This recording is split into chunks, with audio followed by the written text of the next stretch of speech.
안녕하세요, 투데이입니다. 오늘은 일주론 10번째 시간, 계유일주에 대해 알아보겠습니다.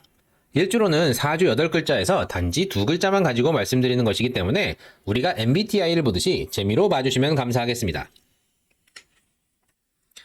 일단 계수입니다. 계수는 냉기를 상징하죠. 음의 속성이 가장 짙습니다. 계수는 또한 비나 비구름을 상징합니다. 비는 땅으로 스며들어 지하수가 되며 어느 순간 밖으로 나와 강이나 바다로 향하게 됩니다. 수는 기본적으로 순환해야 하고 흘러야 하니 금의 조력을 원하는데요. 그러한 계수가 유금 위에 앉았습니다. 유중신금이 계수의 근원이 되어줍니다. 잘 흐를 수 있겠죠? 유금은 인성이기도 한데요. 배우자궁에 인성이 들고 실질적인 도움이 되니 배우자와 모친이 실질적인 도움을 줍니다. 다만 계수에게 유금은 병지입니다. 계수에게 실질적인 도움을 주는데 나를 병들게 합니다. 인성이 나를 병들게 하니 나의 모친이 마음에 들지 않습니다. 배우자가 마음에 들지 않습니다. 모친이나 배우자를 부끄러워하는 경우도 있습니다. 여자 계유일주는 엄마의 간섭이 마음에 들지 않는데 실질적인 도움이 되니 떠날 수 없습니다. 결혼 후 애를 봐주거나 돈을 주는 등 실질적인 도움을 주는데 마음에 들지 않습니다. 남편은 내 마음에 차지 않는 능력이나 직업을 가지고 있으나 실질적인 도움을 줍니다. 아무리 투덜거려도 모친이나 남편을 떠날 수 없습니다. 배우자의 직업이 마음에 들지 않으니 결혼해도 직업을 계속 가지는 경우가 많습니다. 누구의 아내라는 타이틀보다 무슨 직업을 가진 누구라는 타이틀을 지키기 위해서입니다. 남자 계유일주의 경우는 모친이 마음에 들지 않을 수는 있어도 결혼 후 받는 도움이 여자만큼 직접적이지는 않으니 결혼 후에는 모친과는 그냥 저냥한 사이가 됩니다. 다만 배우자는 성에 차지는 않지만 시댁에 잘하고 아이들을 잘 돌보니 마음에 안 들어도 그냥 삽니다. 남녀공이 배우자가 마음에 들지 않고 직업을 가지니 바람기가 있는데요. 계수일간의 특성상 잘 숨김으로 남들도 계유일주가 결혼했는지 모르고 배우자도 바람 폈는지 모릅니다. 그리고 웬만하면 이혼하지 않습니다. 계유일주가 이혼하는 경우는 마음에 들지 않는 배우자가 배우자 역할도 잘 못했을 때입니다. 계유일주는 기본적으로 겉으로 보기엔 굉장히 멀쩡합니다. 그러나 속사정은 꽤 복잡하고 그 사정을 남들은 잘 모릅니다.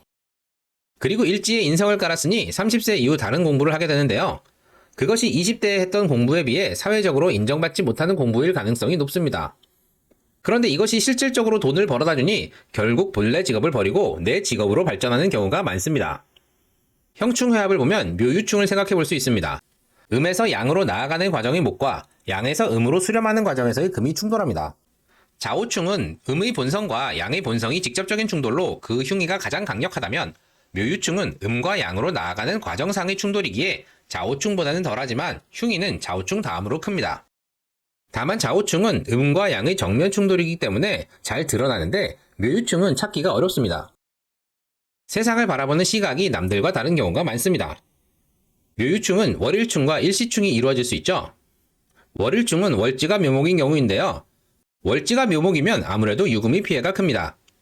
15에서 30세 사이에 부모님의 이혼 사별을 논하는데요. 식상과 인성의 충이므로 고부 갈등, 할머니와 어머니 사이가 좋지 않을 가능성이 높고요. 아무래도 모친의 피해가 더 크겠죠. 물론 배우자와의 이혼도 가능합니다. 일시충은 시지의 묘목이 있는 경우겠죠. 30에서 45세에 본인의 이혼수를 강하게 읽어주고요. 원인은 의처증, 의부증 등의 정신적인 원인인 경우가 많습니다. 시지를 충하니 자식에게 문제가 발생할 수 있습니다. 원국에는 충이 없는데 유년에서 묘목이 들어오는 경우가 있습니다. 식상과 인성이 충이니 생각과 행동이 어긋나는 상황이 발생할 수 있는데요. 이것이 일시적으로 불면증이나 우울증, 공황장애 같은 정신질환으로 발현될 수 있습니다.